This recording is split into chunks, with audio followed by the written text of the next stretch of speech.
지난 3주 동안 거룩에 대해서 말씀을 상고했습니다. 여호수아와 함께 가나안 정복에 나선 이스라엘의 여정을 통해서 우리는 거룩이 얼마나 중요한 것이고 거룩을 잃어버린 것이 얼마나 심각한 문제가 되는지를 확인했습니다. 특히 아간의 사건은 하나님의 백성이 거룩을 잃어버린다는 것이 얼마나 심각한 문제가 되는지를 보여줍니다. 바쳐진 물건을 훔친 아간의 죄로 인해서 이스라엘은 쉽게 생각했던 작은 성 아이에서 패배를 경험합니다. 우리는 이 사건을 통해서 거룩을 잃게 되면 하나님이 이미 우리에게 주신 약속도 무효가 된다는 사실을 확인했습니다. 거룩을 잃어버리는 것은 이렇게 심각한 문제이지만 오늘 우리가 살고 있는 세상이 죄가 많아서 그런 것인지 우리가 악해져서 그런지는 모르지만 거룩을 잃어버리는 것을 그다지 심각하게 생각하지 않고 있을 수가 있어요. 그래서 말로는 중요하다고 하지만 실제로는 우리의 삶에서 거룩을 자주 잃어버리고 있을 수가 있습니다. 그러나 거룩은 그냥 잃어버렸다, 지켰다 이걸로 끝나는 게 아니라 그 뒤에 따라오는 게 있어요.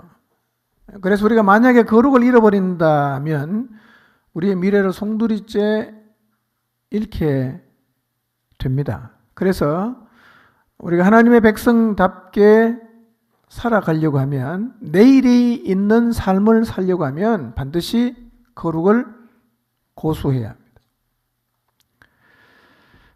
지금 나는 거룩이라는 주제에 직면하고 있는지 무슨 일을 하든 어떤 선택과 결정을 하든지 간에 내가 하나님 앞에서 거룩해야 한다는 마음을 가지고 살아가고 있는지를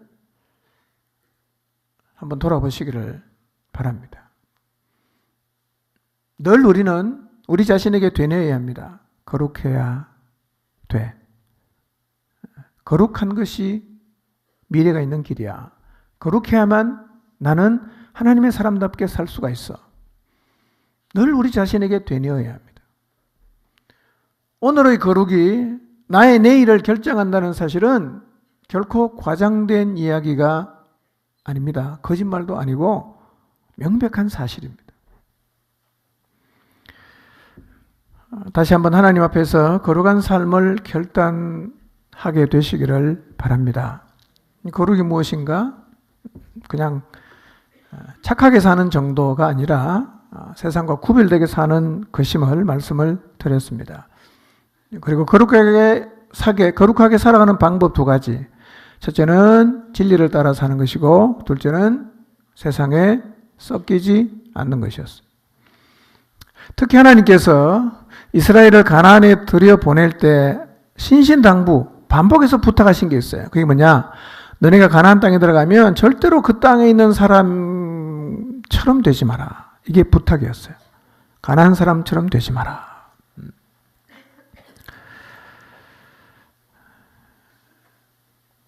가나안 사람처럼 되지 말라는 의미는 내가 너희에게 약속한 대로 가나안 땅을 차지하기는 한다.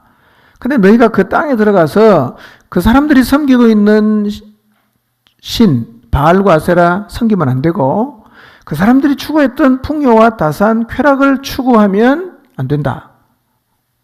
그게 가나안 사람과 동화되지 말라고 말씀하신 실제적인 의미입니다. 하나님의 바람은 뭐냐? 가나안 땅에 들어갔어도 하나님을 섬기는 거였어요. 가나안 땅에 들어갔어도 하나님 말씀에 순종하는 거였어요.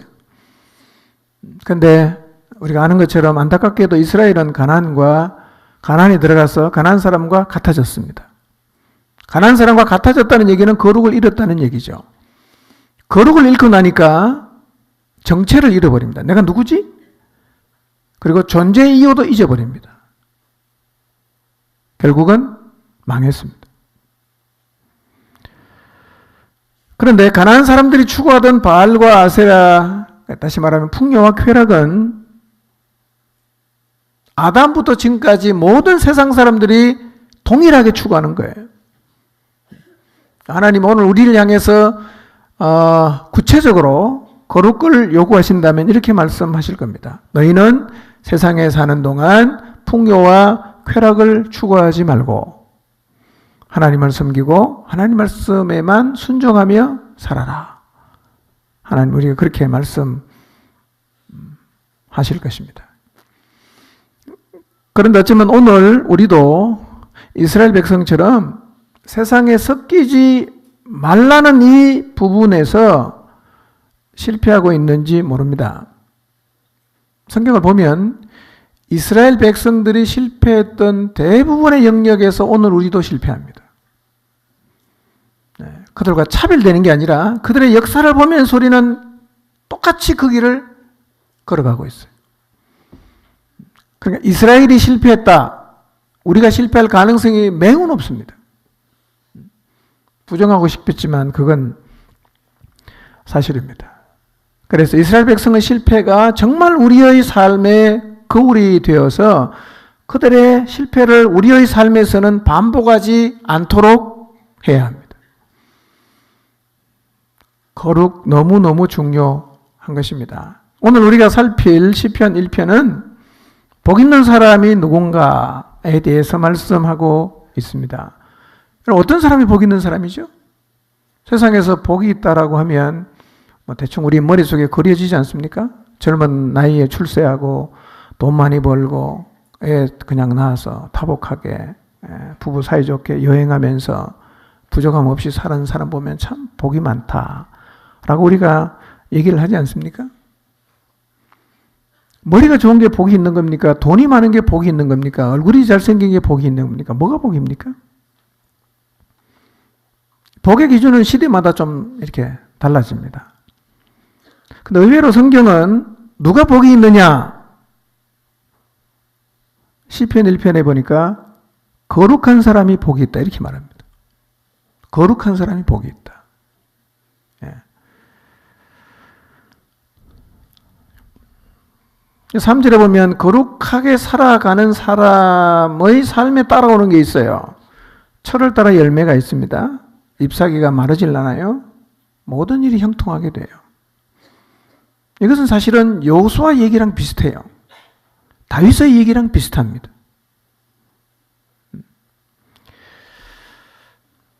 이 거룩한 삶이 복이라는 얘기는 우리가 지난 3주 동안 살펴보았던 것처럼 여호수아서에만 나오는 말씀이 아니라 성경 전체에 흘러가고 있는 흐름이에요.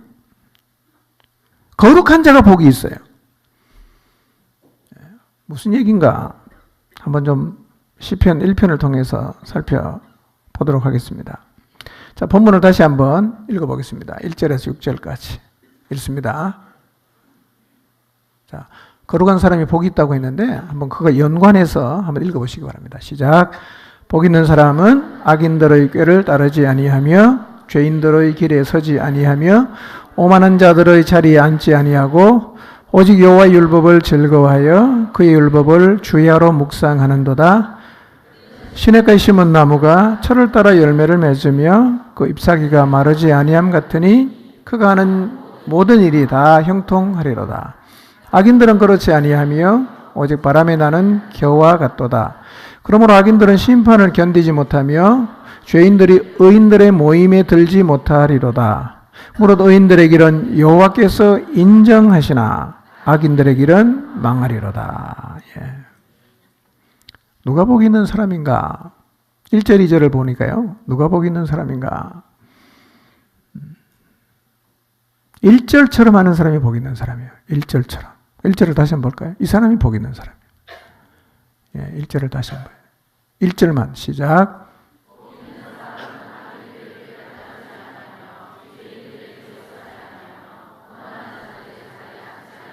네, 이 사람이 복 있는 사람이에요.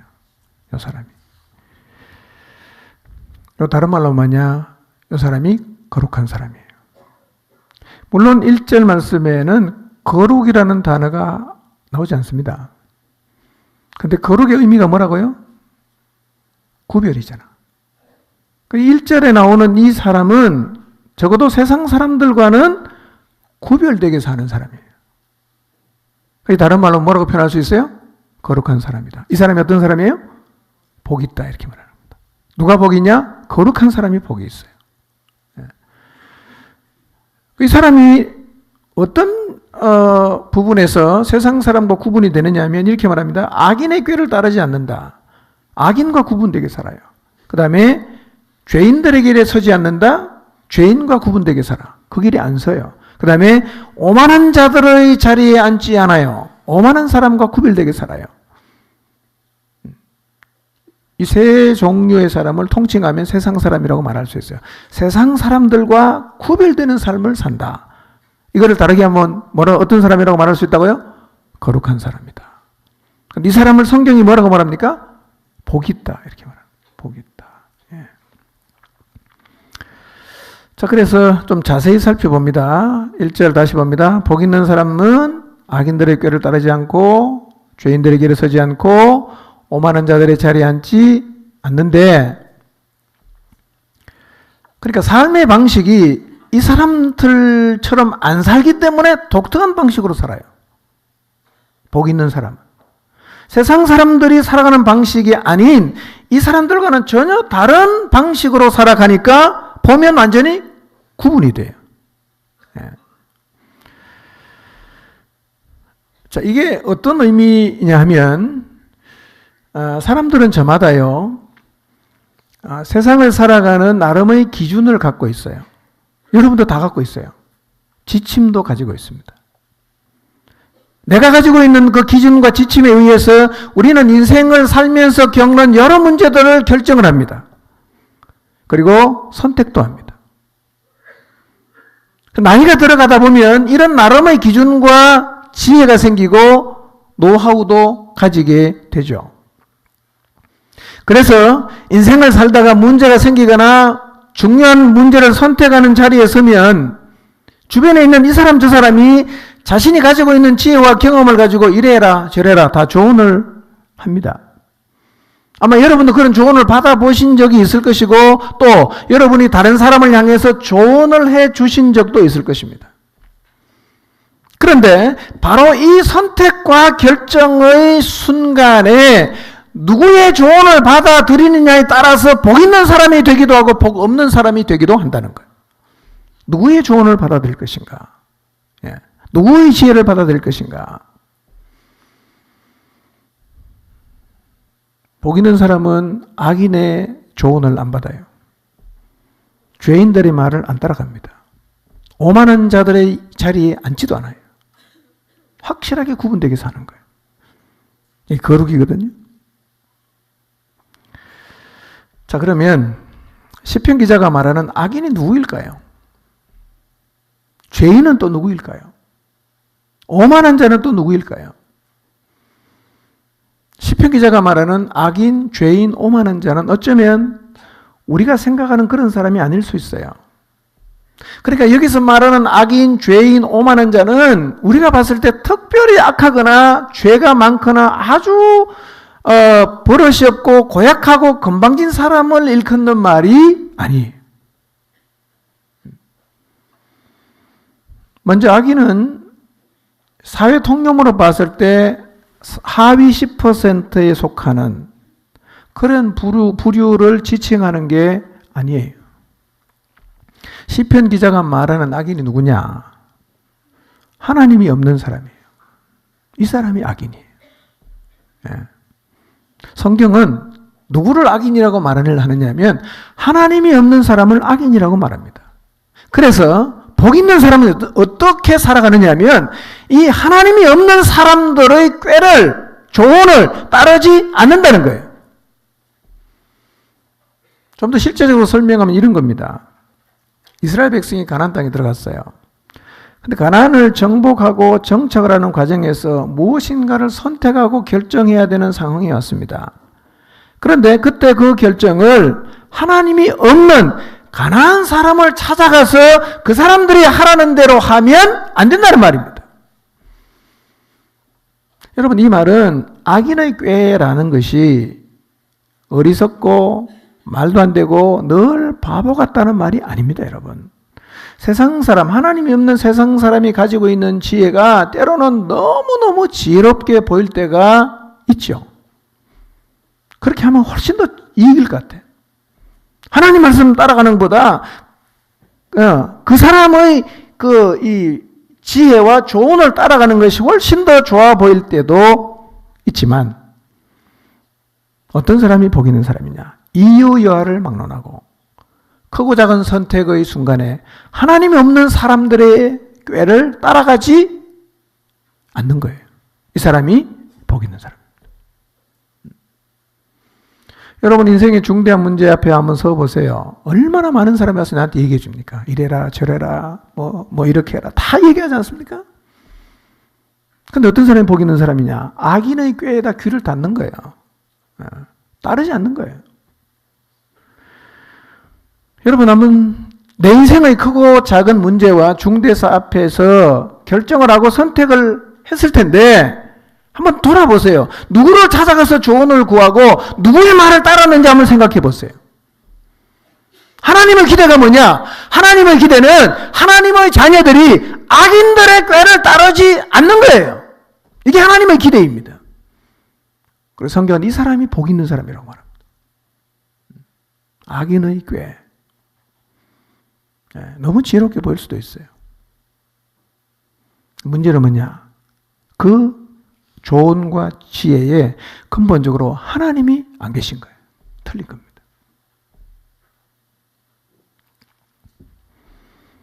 악인에게 따르지 마시기 바랍니다. 예수님 믿는데 꼭 인생의 중요한 문제는 안 믿는 사람한테 가서 조언을 받는 사람이 있어요. 그게 성경의 말씀에 의하면 복이 없는 거예요. 그게요. 그렇게 결정하는 게 아니에요. 어디로 달려가야 되는가? 거룩한 사람이 인생의 문제가 생겼을 때 달려가는 데가 있어요. 그건 이따가 말씀드리겠습니다. 죄인은 누구를 가리키는가? 죄인은 전과자를 가리키는 것이 아닙니다. 기본적으로 죄인은요, 하나님을 부정하는 사람이에요. 여기서 악인, 죄인, 오만한 자는 기본적으로 하나님을 부정하는데, 이 죄인은요, 하나님을 부정하는 것 위에 육신적인 행동, 음탕한 생활에 동참하도록 죄의 자리에 나를 참여하라고 부추기는 사람을 일컬어서 죄인이라고 말합니다. 세상에는 이런 친구들이 많죠. 그들은 소리칩니다. 와라고. 와, 여기서 나랑 같이 인생을 즐기자고. 그래서 때로 인생이 외롭고 힘겨워질 때 거기에 가서 죄인의 길에 들어서서 그들과 함께 흥청망청하면서, 결국은 아니지만 그래도 순간 위로를 받으려고 그 길로 들어서는 사람이 있죠. 그 길에 일단 들어가면 방탕합니다. 그 길에 들어가면 음란해집니다. 그 길에 들어가면 흥청거리고 세월을 허송하게 되어 있어요. 죄인의 초청을 받아서 죄인의 길에 들어섰다는 얘기는 거룩을 포기했다는 얘기입니다. 포기했다는 거죠. 복 없는 거죠. 그런데 성경의 경고입니다. 노아의 때처럼 주님의 재림이 임박한 때가 되면 대다수의 사람이 그렇게 살 것이라고 성경이 말합니다. 대부분의 사람이 그렇게 산다는 거예요. 죄인의 길에 들어선다는 거예요. 누가복음 17장 26절에서 29절인데요. 혹시 죄인의 길에 본인이 들어서 있다고 지금 생각하시면, 그 죄인들의 초청을 받아서 그 자리에 서서 같이 내가 그들과 함께 흥청망청하면서 쾌락을 즐기고 살아가고 있다면 이 말씀을 마음에 꼭 담아두셔야 합니다. 누가복음 17장 26절에서 29절입니다. 읽겠습니다. 시작.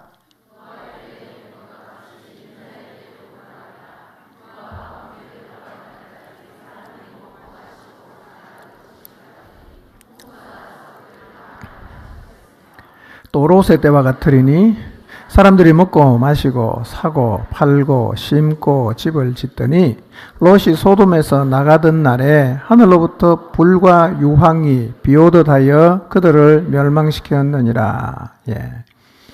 인자의 때, 다시 말하면 주님이 다시 오시는 재림의 때가 되면 그때 세상에 살고 있는 사람들이 어떻게 살고 있냐면 이렇게 살고 있다는 거예요.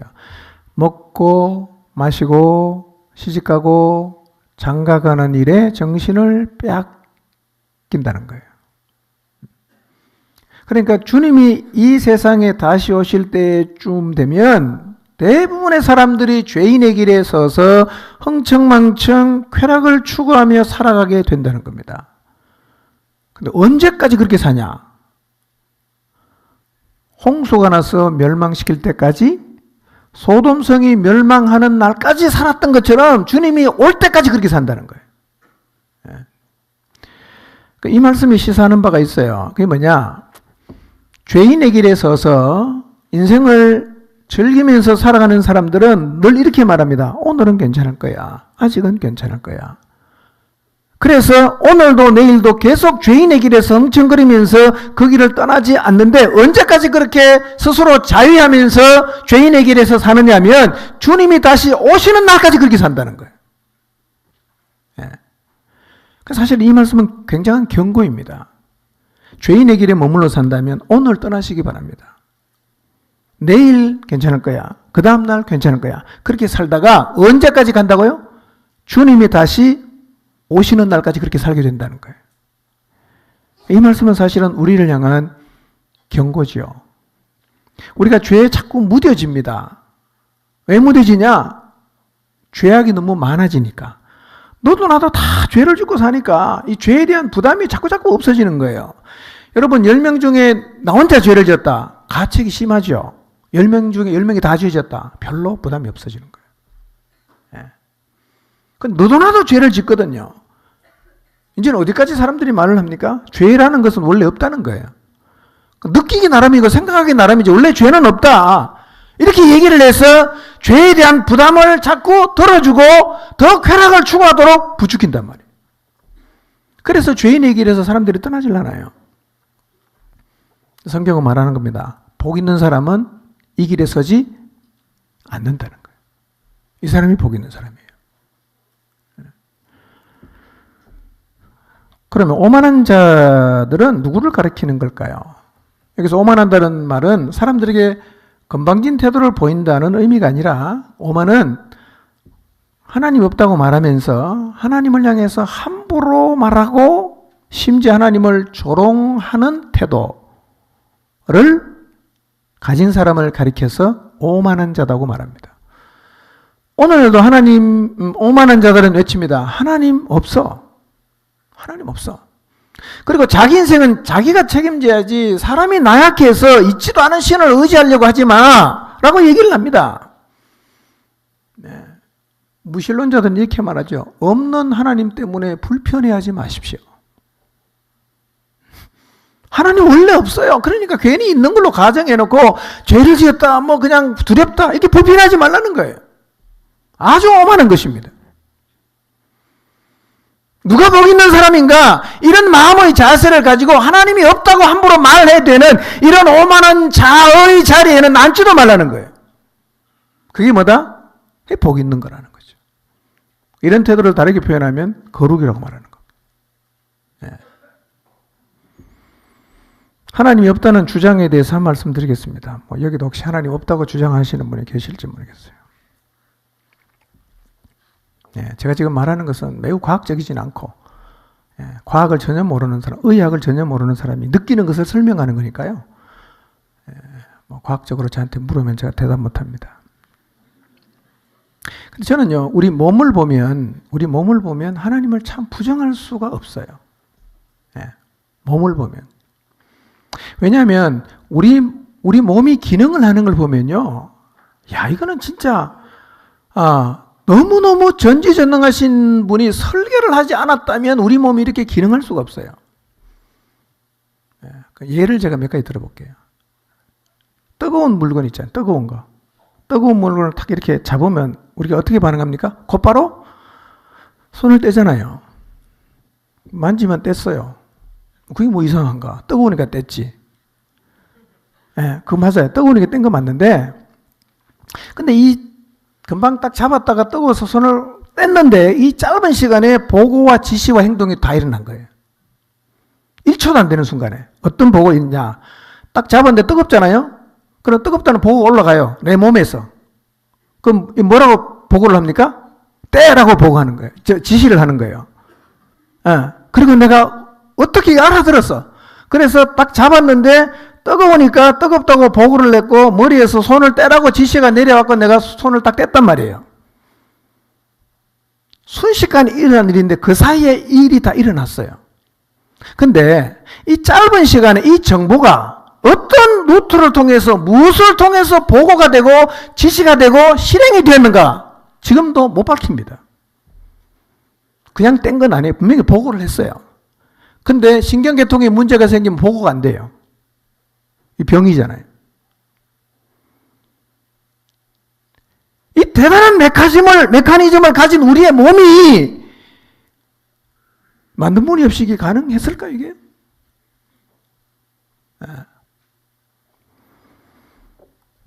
어딘가에 부딪히면 몸에서 피가 나지요. 피가 나는 것은 혈관이 망가지면 피가 이제 밖으로 나오지요. 피가 나면 뇌로 보고가 들어갑니다. 피가 났다. 그럼 뇌에서 어떻게 지시합니까? 피를 멈추게 하는 지시를 하는데요. 어디다 지시를 하느냐면 우리 몸 안에 지시를 하는 거예요. 그럼 몸 안에 피를 응고시키는 이 물질들이요. 뇌의 지시를 받아서 그리로 막 출동을 하는 거예요. 가서 성을 사듯이 사갖고 피를 결국은 멈추게 해요. 피가 났다. 보고했다. 머리에서 내 몸 안에 있는 어떤 세포에게 지시를 했어요. 저 피 났으니까 빨리 가서 멈추러 가라. 그럼 다 출동을 했어요. 피가 멈췄어요. 근데요, 혈관 안에 있는 피가 응고되면 사람은 죽습니다. 혈관 안에 피는 응고가 안 되잖아요. 근데 혈관 밖에 나간 피는 우리 몸이 다 방어를 해서 멈추게 합니다. 물론 많이 상처가 나면 병원에 가야 되지만요. 저절로 이렇게 멈추거든요. 근데 어떤 경로로 이 지시가 왔다 갔다 하는지를 모른다는 거예요. 예.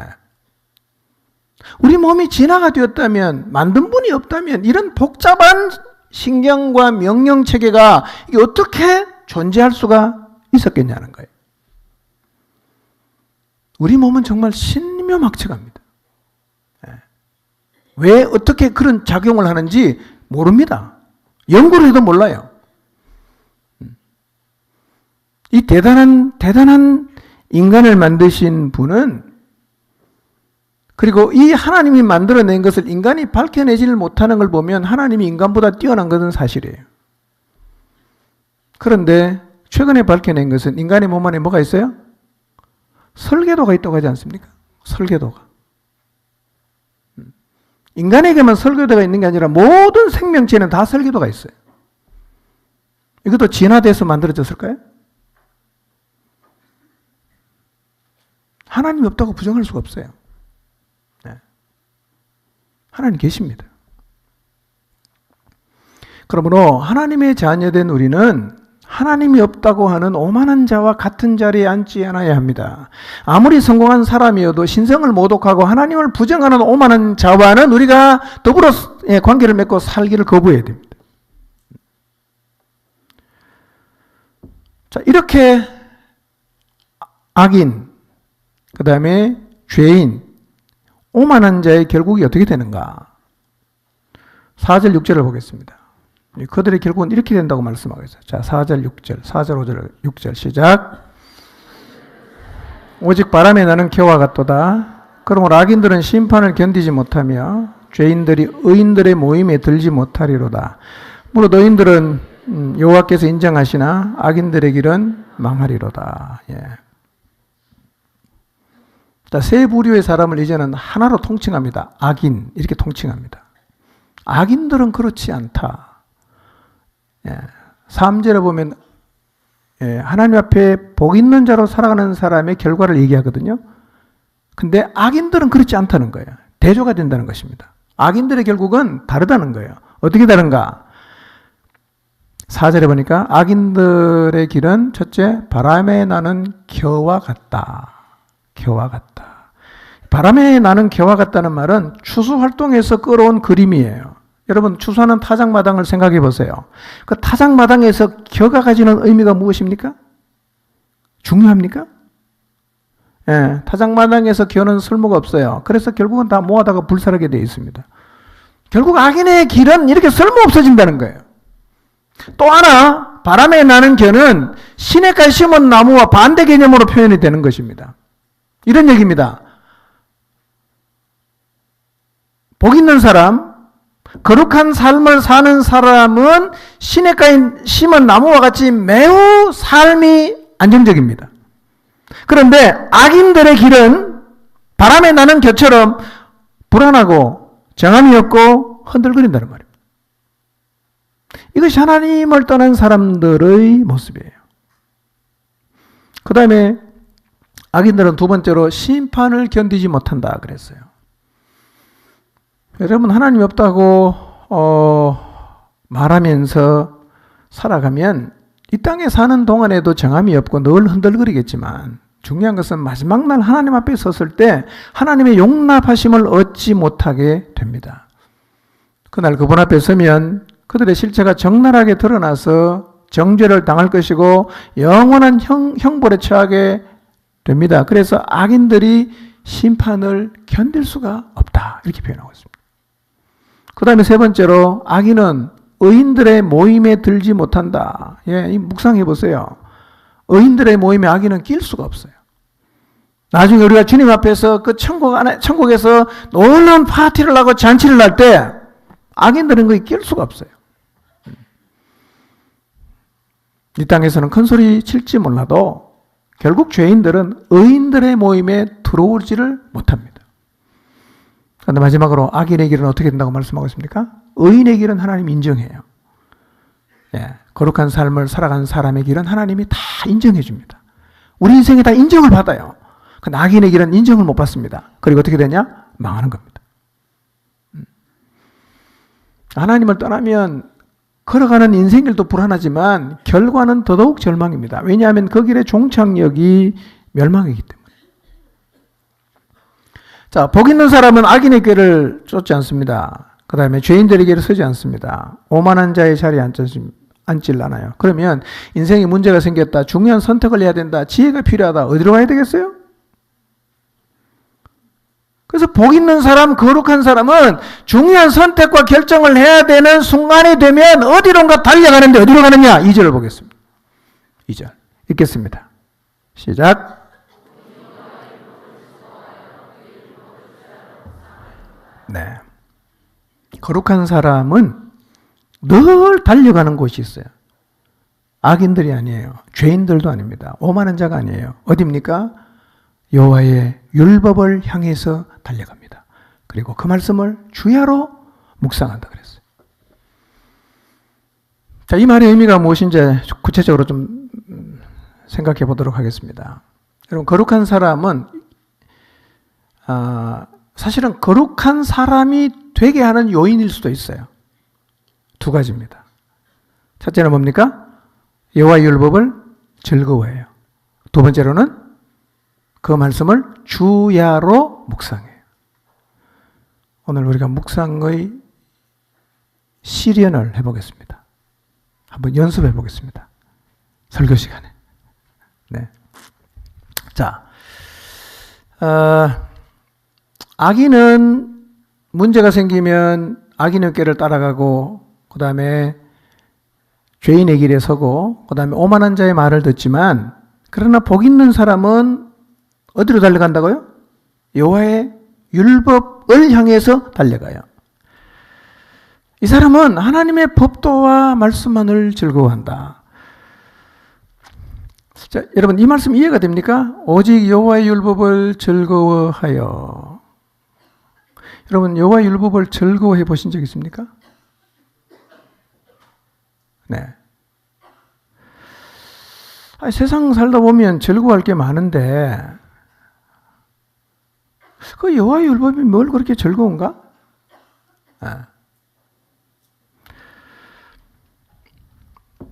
자, 우리가 하나님 말씀, 여호와의 율법이라고 표현하면서 쉽게 표현하면 하나님 말씀인데요.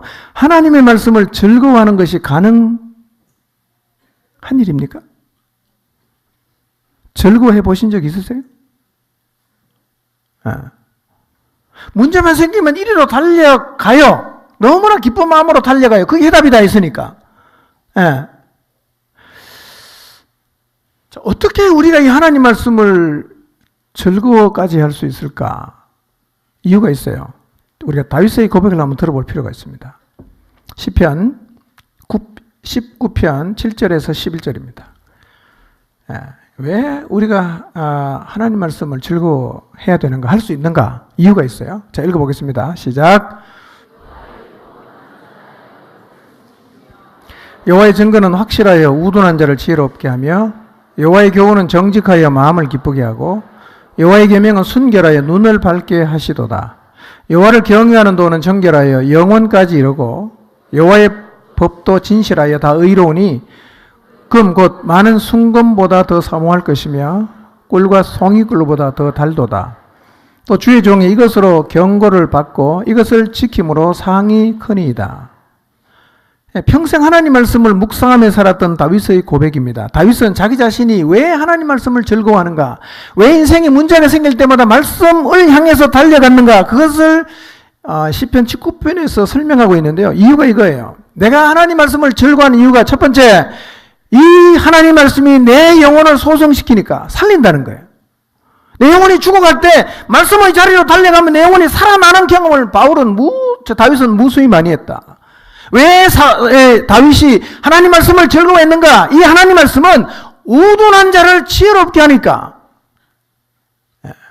이 말씀을 붙잡고 살면 사람들이 말합니다. 그건 진짜 신의 한 수다. 이렇게 말할 정도로 이 다윗은 언제나 자기의 인생에 있어서 중요한 선택의 순간에 너무너무 지혜롭게 선택을 했는데 그 원동력이 어디서 나왔냐? 하나님 말씀에서 나왔다는 거예요. 그래서 말합니다. 여호와의 율법은, 여호와의 증거가 우둔한 자를 지혜롭게 한다. 그 다음에 여호와의 교훈은 마음을 기쁘게 한다. 기쁨이 사라질 때, 우울해질 때, 허무해질 때 말씀으로 다시 돌아가 보니까 그 말씀을 통해서 그는 마음속에 기쁨을 다시 얻었다. 여호와의 계명은 순결해서 눈을 밝게 했다. 하나님의 나라가 보이지 않을 때 말씀의 자리로 나갑니다. 즐거워했어요. 근데 말씀의 다윗에게 가져던 축복이 무엇입니까? 눈을 밝게 열어줬어요. 다시 하나님을 보게 했고 소망을 가질 수 있게 만들었어요. 그 다음에 여호와를 경외하는 도는 정결해서 영원까지 이르고 여호와의 법도는 진실해서 다 의롭기 때문에. 그래서 다윗은 고백합니다. 금보다 순금보다 더 탐스럽다. 하나님 말씀이. 꿀보다 송이꿀보다 더 달콤하다. 하나님 말씀이. 그 교훈으로 경고를 받고 그것을 지키면 큰 상을 받게 된다는 사실을 다윗은 알고 있습니다. 그래서 다윗은 여호와의 율법을 즐거워했어요. 즐거워했어요. 여러분, 하나님의 말씀이 우리에게 가져다 주는 복이 이렇게 놀랍습니다. 여러분, 인생을 살다가 중요한 선택을 해야 될 때, 지혜가 필요할 때, 삶이 우울해질 때 율법, 하나님 말씀의 자리로 달려가 보십시오. 그리고 그 말씀에 잠겨 보십시오. 다윗이 누렸던 은혜를 여러분도 동일하게 누리게 될 것입니다. 영혼이 살아납니다. 지혜롭게 돼요. 마음이 기뻐집니다. 눈이 밝아져요. 네. 진짜 순금보다 더 탐스럽고 꿀보다 송이꿀보다 더 달콤하다는 말의 의미를 아마 여러분도 알게 될 것입니다. 그래서 이 말씀의 능력을 경험한 사람들은요, 동일하게 고백합니다. 여호와의 율법을 즐거워했어요. 자, 성경을 한번 볼까요? 시편에는 하나님의 율법을 즐거워한다는 표현이 자주 나옵니다. 저는 여러분 하나님 말씀을 즐거워하게 되시기를 바랍니다. 시편 119편 16절, 47절, 70절, 162절, 174절에 똑같은 표현이 나오는데 같이 읽어보겠습니다. 시작. 율례들을 즐거워하며 주의 말씀을 잊지 아니하리다. 47절. 내가 사랑하는 주의 계명들을 스스로 즐거워하며. 70절.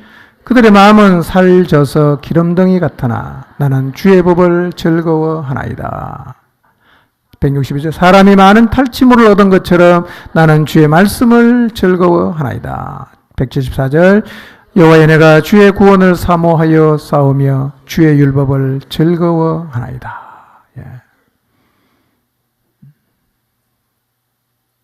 주의 율법을, 하나님 말씀을 즐거워했어요. 여러분 하나님 말씀을 즐거워하는 자리에 서게 되시기를 바랍니다. 시편 112편 1절을 보겠습니다. 읽습니다. 시작. 할렐루야. 여호와를 경외하며 그의 계명을 크게 즐거워하는 자는 복이 있도다. 여러분, 그의 계명을 즐거워하는 사람이 복이 있어요. 네. 오늘 나는 하나님 말씀이 내게 가져다 주는 유익과 복이 무엇인지 알고 있는가? 그래서 나는 때로는 사슴이 시냇물을 찾듯이 허겁지겁 말씀의 자리로 가고, 때로는 기대하는 마음으로 말씀의 자리로 가고, 때로는 소망을 가지고 하나님 말씀의 자리로 가서 그 말씀을 크게 기뻐하고 즐거워하고 있는가? 저는 우리 모두가 하나님 말씀을 즐거워하는 자리에 서게 되기를 바랍니다. 기본적으로 주의 말씀을 즐거워하는 자리에 서려고 하면 하나님 말씀을 좀 가까이 해야 됩니다. 가까이. 이게 사실은 선순환이에요. 어떻게 선순환이 이루어지느냐? 가까이 하면 말씀을 경험하죠. 그러면 즐거워하게 돼요. 그럼 또 가까이 하게 되고, 또 경험하게 되고, 또 즐거워하게 되고. 이게 계속 선순환이 되는 거예요. 악순환은 어떻게 될까요? 멀리하고 경험 못하고 싫어하고, 멀리하고 경험 못하고 싫어하고, 그렇게 되는 겁니다. 이 선순환이 돼야 돼요. 이 선순환의 역사가 우리의 삶 가운데서 일어나야 하는데, 이게 바로 복 있는 사람의 삶의 특징이에요.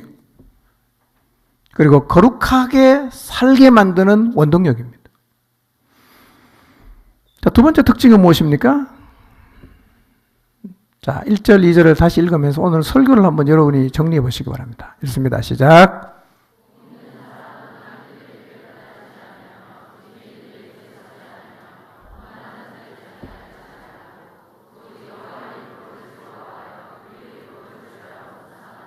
네, 그러니까 복 있는 사람은 빨간 글씨만 보세요. 복 있는 사람은 첫째, 여호와의 율법을 즐거워하고, 두 번째, 그 율법을 주야로 묵상하지요. 흰 글씨 보세요. 복 있는 사람은 1절에 안 하는 거예요. 뭘 안 합니까? 악인의 길 안 따라갑니다. 죄인의 길에 서질 않아요. 오만한 자리에 앉질 않아요. 그럼 지혜를 얻으러 어디로 갑니까? 율법으로 달려가는 거예요. 말씀의 자리로 달려간단 말이에요. 이게 복 있는 사람이고, 이 사람이 거룩한 사람이에요. 그래서 복 있는 사람이 가지고 있는 두 번째 특징이 율법을 주야로 묵상하는 것입니다. 하나님 말씀을 주야로 묵상하는 것입니다. 묵상에 대해서는 이미 말씀을 드렸어요. 그냥 단순하게 생각한다 이런 차원이 아니라 낮은 소리로 계속해서 읊조리는 거죠. 읊조리는 거죠. 자, 시편 77편 12절을 보겠습니다. 시작.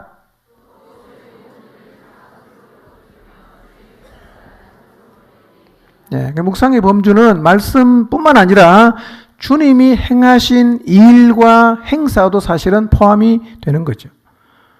예, 여러분의 사역도 묵상할 필요가 있고요. 또 하나님의 말씀에 순종해서 이루어간 어떤 일도 묵상의 범주에 포함이 될 수가 있습니다. 시편 143편 5절을 보겠습니다. 시작. 옛날을 기억하고 주의 모든 행하신 것을 읊조리며 주의 손이 생각하고 주를 향하여 손을 펴고 내 영혼이 마른 땅같이 주를 사모하나이다. 예. 주의 행하신 것을 읊조립니다. 주의 손이 행하신 것을 생각합니다. 주의 손을 펴고 주를 사모했다. 예. 여러분 바자회 2번 했는데요. 예. 준비하시는 분은 이것도 한번 좀 묵상해 볼 필요가 있고요. 예. 또 목장 안에서 하나님께서 행하신 일들도 되뇌이면서 다시 묵상할 필요가 있습니다. 다윗도 자기의 삶을 이렇게 돌아보면서 많이 좀 묵상했거든요. 시편 3편에 보면 다윗이 압살롬에게 쫓겼을 때 이제 주님을 묵상하며 지은 시가 시편 3편이에요. 시편에는 다윗이 지은 시가 굉장히 많죠. 다 그의 인생 가운데 하나님께서 행하신 일을 묵상하며 지은 시가 굉장히 많아요. 예, 많아요. 묵상은요, 우리에게 주어지는 유익이 참 많아요. 묵상하면 어떤 유익이냐면, 내 안에 밀고 들어와 있는 다른 생각을 밀어낼 수가 있어요. 예. 그러니까, 염려가 많이 될 때 말씀을 묵상해 보세요. 어떻게 되는가? 근심이 많을 때 한번 묵상해 보세요. 머리가 복잡할 때 말씀을 묵상해 보세요. 내 속에 있는 그 복잡한 생각은 다 밀려나가고 내가 지금 묵상하고 있는 이 말씀이 나의 내면과 시각을 새롭게 정리를 해요. 그 묵상을 해보면 이건 진짜 복이에요. 진짜 복이에요. 그래서 저는 이 율법을 즐거워하고 주야로 그 말씀을 묵상하는 것이 우리를 거룩하게 살게 하는 힘의 원천이라고 생각합니다. 예. 자, 그래서 오늘 지금 이 시간 한번 묵상해 보겠습니다. 지금 이 시간. 시편 23편을 한번 묵상할 텐데요. 여러분, 시편 23편이 누가 지은 시인지 아시죠? 모릅니까? 다윗이. 네, 다윗이. 목동 출신인 다윗이 자기 인생을 돌아보면서 하나님의 신실하심을 적은 시인데요. 이 시가 언제 기록이 되었는지는 잘 몰라요. 근데 두 가지 견해가 있습니다. 하나는 뭐냐? 노년에 적었을 것으로 보는 견해가 있어요. 나이가 들어갔고 지나간 세월을 돌아보면서 적었을 것이다. 이렇게 보는 이유는 그 배경이 너무나 평화스럽게 펼쳐지고 있기 때문에 아마 그랬을 것이다 라고 보는 견해가 있고요. 또 하나는 압살롬이 반란을 했을 당시에 적었을 것이다 라고 보는 견해가 있습니다. 그렇게 보는 이유가 뭐냐면 6절에서 다윗이 여호와의 집 예루살렘을 사모하고 있어요. 그리고 5절에서 원수에 대한 언급이 있기 때문에 아마 압살롬에게 쫓겨다닐 때 적었을 것이다 이렇게 보는 시각이 있는데요. 뭐 어느 시기에 기록되었든지 간에 하나님이 우리의 목자가 되셔서 우리 인생을 보호하시고 끝까지 책임진다는 이 약속, 이 말씀은 많은 사람에게 위로를 가져다주고 하나님의 신실하심을 붙들게 했습니다. 자, 시편 23편 1절에서 6절 한번 묵상해 보겠습니다. 자, 묵상하는 방법을 알려드리겠습니다. 묵상하는 방법, 읽으면 묵상이 안 됩니다. 기본은 묵상은 읽으면 안 됩니다. 왜냐하면 읽는 것에 유익이 있지만 묵상은 읽으면 묵상이 안 됩니다. 그러니까 묵상은요, 외우는 게 제일 좋은데 외우지 못하면 대충 머릿속에 흐름이라도 잡고 그 말씀의 의미를 떠올리면서 낮은 목소리를 읊조리면 이게 입으로 나가고 머리로 이게 생각이 돼요. 그림이 그려집니다. 이게 묵상이거든요. 자, 그래서 이거 한번 묵상을 해보면 굉장한 은혜가 경험돼요. 내가 이제 예를 들면 이런 거예요. 너무 골치 아픈 일이 많아. 그리고 이상한 소리도 많이 누군가가 해. 불안해. 그냥 이 말씀 묵상하는 거예요. 여호와는 나의 목자시니 내가 부족함이 없으리로다. 길 가면서 계속 읊조리는 거예요. 하나님이 내 목자시구나. 괜찮겠네. 걱정 안 해도 되겠네. 묵상이에요. 그래서 제가 지금 연구하고 있습니다. 성경 안에서 우리가 묵상하면 좋을 말씀을 뽑아갖고 쥐고 다니면서 잘 여러분이 묵상할 수 있는 그 책을 하나 만들 생각인데 언제 될지는 모르겠어요. 좀 잡기 편하게 예쁘게 만들어서 우리가 들고 다니면서 계속 묵상했으면 좋겠는데요. 자, 시편 23편은 대강 아시니까 한번 이 말씀을 지금부터 한 2분 동안만 묵상해 보시길 바랍니다.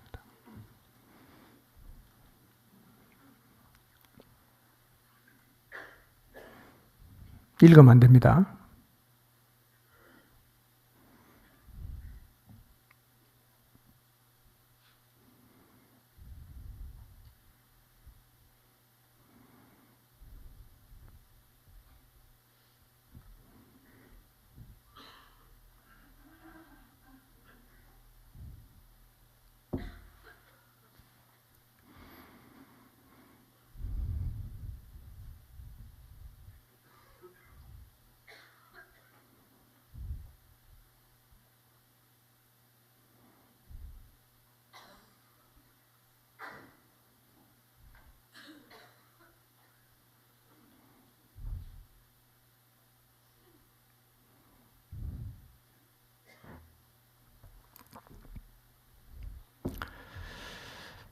자, 깊은 묵상은 언제 하느냐면 예배 후에 마장지를 산책하면서 하시기를 바랍니다. 묵상을 해보면요, 진짜 말씀 안에 치유, 회복, 세임 얻게 하고 순결하게 하고 회개하게 하고 그 다음에 내 영혼을 소생시키시고 지혜롭게 하고 평화를 주고 기쁨을 주고 안식을 주고 진짜 말씀 안에 모든 우리가 원하는 게 다 들어있구나 하는 것을 여러분이 틀림없이 실감하게 될 것입니다. 읽으면 절대로 안 됩니다. 잘 못 외우면 들고 다니다가 한번 보고 묵상하면서 머리에 그려야 돼요. 의미를 새겨야 됩니다. 그래야 이게 말씀이 내 안에서 굉장한 일을 하는 거예요. 하나님이 우리에게 주신 이 아름다운 환경을 누리면서 여러분이 오늘 오후에 한번 꼭 묵상해 보시기를 바랍니다. 우리가 이제 말씀을 주야로 묵상하기를 시작하면 우리가 진짜 복 있는 사람이 될 거예요. 에너지가 나와요. 엄청난 에너지가 나옵니다. 이 비밀을 아는 사람은 즐거워했어요. 이 비밀을 아는 사람은 주야로 묵상했어요. 그럼 근데 제가 다음 주에 말씀드리겠지만요. 2절 말씀이요. 여호와의 율법을 즐거워하여 그 율법을 주야로 묵상하는 도다라는 이 말씀을 하나님 누구한테 했어요? 여호수아 1장에 보니까 여호수아에게도 똑같은 얘기했어요. 똑같은 얘기합니다. 주야로 묵상을 하는 거예요. 그게 힘이 다 나온다는 거예요. 그래서 오늘 제가 두 개를 소개하겠습니다. 오늘 시편 23편하고 1편은 오늘 설교했으니까 대충 기억날 거예요.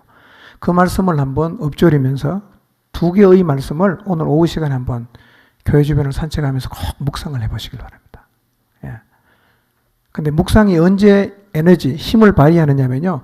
기본적으로 성경을 많이 읽어야 됩니다. 그 바탕에서 묵상해야지 성경을 생전 안 읽고 요것만 달랑 들고 묵상하면 묵상이 안 돼요. 성경을 많이 읽으시고 그 다음에 길을 걸을 때, 산책할 때, 조용한 시간이 있을 때, 망중하는 시간에 뭐 어디든 상관없습니다. 말씀을 머리에 쭉 떠올리는 거예요. 쭉 묵상해 보세요. 속에 있는 잡생각 다 밀려나가고 이 말씀이 내 마음속에 자리를 잡고 내 삶에 영향을 주기를 시작합니다. 이 묵상의 축복이에요. 성경은 어떻게 묵상하라고 했습니까? 주야로. 주야로. 자, 시편 119편 17절 24절을 보고 말씀을 마무리합니다. 자, 읽겠습니다. 시작.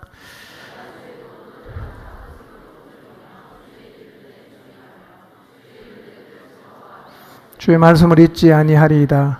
주의 종을 후대하여 살게 하소서. 그리하시면 주의 말씀을 지키리이다. 내 눈을 열어서 주의 율법에서 놀라운 것을 보게 하소서. 나는 땅에서 나그네가 되었사오니 주의 계명들을 내게 숨기지 마소서. 주의 규례들을 항상 사모함으로 내 마음이 상하나이다. 교만하여 저주를 받으며 주의 계명들에서 떠나는 자들을 주께서 내가 주의 교훈들을 지켜사오니 비방과 멸시를 내게서 떠나게 하소서. 고관들도 앉아서 나를 비방하여 사오나 주의 종은 주의 율례들을 작은 소리로 읊조리나이다. 주의 증거들은 나의 즐거움이요 나의 충고자니이다. 여러분, 이 말씀에서 하나님의 말씀을 상징하는 표현이 12번 나옵니다. 12번. 말씀을 읊조리고 주의하고 즐거워하고 잊지 않고 지키고 사모하고 그 말씀에서 놀라운 것을 보기를 원하고 말씀을 숨기지 마시기를 구하고 말씀이 즐거움이고 스승이라고 고백하고 있습니다. 복 있는 사람이 어떤 사람이냐? 말씀의 사람이에요. 말씀의 사람. 즐거워하고 하나님 말씀을 묵상하는 말씀의 사람이 진짜 복이 있는 사람입니다. 여러분, 정말 거룩한 자로 복 있는 삶을 만약에 여러분이 살기를 원한다면 여러분도 말씀의 사람이 되어야 합니다. 말씀의 사람이 되면 거룩한 사람이 되고 거룩한 사람이 되면 하나님이 약속하신 복을 누리며 살아가게 될 것입니다. 악인들의 꾀를 따르지 않고 죄인들의 길에 서지 않으며 오만한 자들의 자리에 앉지 않는 거룩한 사람이 되십시오. 또 여호와의 율법을 즐거워하여 그 율법을 주야로 묵상하는 사람이 되셔서 시편 기자가 말씀하신 것처럼 여러분 모두가 하나님 보실 때 복 있는 사람, 그리고 정말 거룩한 사람이 되어서 하나님이 우리에게 주신 그 놀라운 은혜와 복들이 여러분의 삶을 통해서 남김없이 이루어지게 되시기를 주님의 이름으로 축원합니다. 기도하겠습니다.